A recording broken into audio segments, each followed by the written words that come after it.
করছেন, গৃহস্থ আশ্রম অবলম্বন করে আছেন, তাদের এখন উচিত যে সন্তান বড় হলে সন্তানের কাছে সংসারের দায়িত্ব দিয়ে তাদেরকে বানপ্রস্থ গ্রহণ করা উচিত, না হলে ভগবত ধামে যাওয়া খুব কঠিন। যদিও ছিল প্রভুপাদ বলেছে যে স্ত্রী যদি সহায় হয়, কারো যদি পরিবারের সবাই যদি ভালো ভক্ত হয়, তাহলে তাকে সন্ন্যাস গ্রহণ করার প্রয়োজন নেই, গৃহে থেকেও সে ভগবত ধামে ফিরে যেতে পারবে।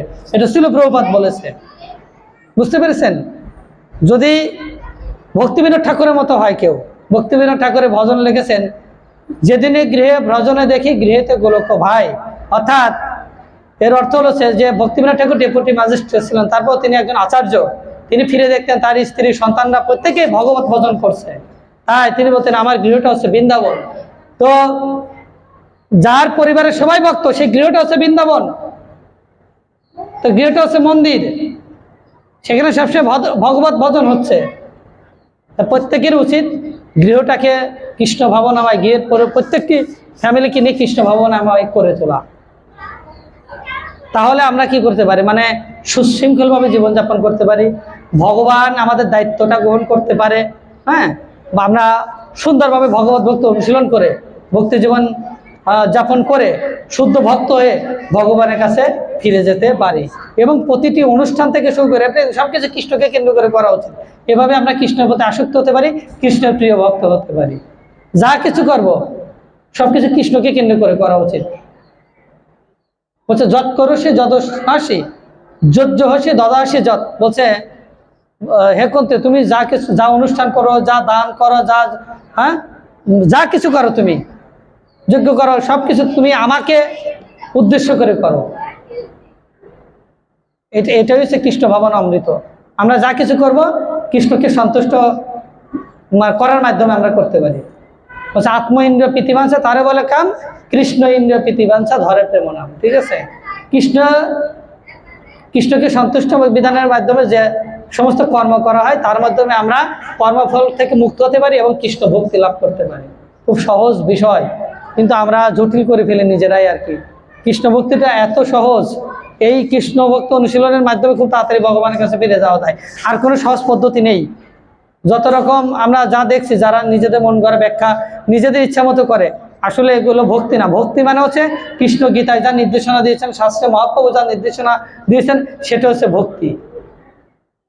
তো সবাইকে অনুরোধ করব, আপনারা কৃপা করে, কলিযুগ আমরা বেশি দিন বাঁচবো না, 50, 60, 70 বছরের বেশি আমরা বাঁচবো না। সুতরাং এই সুযোগটা কাজে লাগানো উচিত। দুর্লভ মনুষ্য জন্ম, এই সময়টা কাজে লাগান, একটু সিরিয়াস হন। আপনারা যে কোনো সময় মৃত্যু হতে পারে, যে কোনো সময়। এই জগতে কেউ থাকতে চায়? এখন কত গরম না বলেন তো? গরমে কি সারা পৃথিবী ব্যাপী নাকি? মোটামুটি শুধু তো বাংলাদেশ না মনে হয়, অনেক জায়গায়, হ্যাঁ অনেক জায়গায় গরম না প্রভু? অনেক জায়গায় শুনছি গরম, তার শীতের দিনে শীত। এই ধরনের জায়গায় থেকে লাভ আছে পৃথিবীতে? হ্যাঁ, এই পৃথিবী আমাদের জন্যে, এই পৃথিবী হচ্ছে কারাগার। যারা অপরাধ করছে তাদের জন্য, অপরাধীদের জন্য এগুলো কারাগার। যেরকম অপরাধীদের জন্য, এই পৃথিবী ঠিক অপরাধীদের জন্য। আমাদের জন্য হচ্ছে গোলক বৃন্দাবন, কৃষ্ণলোক, বৈকুণ্ঠ ধাম, সেখানে হচ্ছে আমাদের জন্য।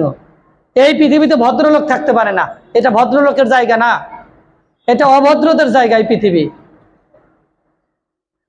সুতরাং আমরা যেহেতু ভগবানের সন্তান, তাই আমরা থাকবো ভগবানের কাছে।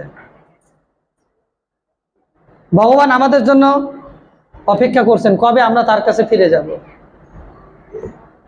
তো সবাই একটু চেষ্টা করেন, গীতা ভাগবতম বেশি বেশি অধ্যয়ন করেন, 16 মালা জপ করেন, আস্তে আস্তে প্রসাদ বুঝি হন, প্রসাদ পান। প্রসাদে সেবন হয় সকল প্রপঞ্চ জয়। হরে কৃষ্ণ। তো এখানেই শেষ করি, 2:30 বেজে গেছে, এখন প্রসাদ। কারণ আমরা মানে যখন খিদে লেগে যায়, প্রসাদের জন্য অপেক্ষা করি, তখন আর এই গীতা ভাগবতম আর আমাদের মাথায় ঢুকে না, ঠিক কি না? হ্যাঁ, হরে কৃষ্ণ। জয় শ্রীল প্রভুপাদ কি।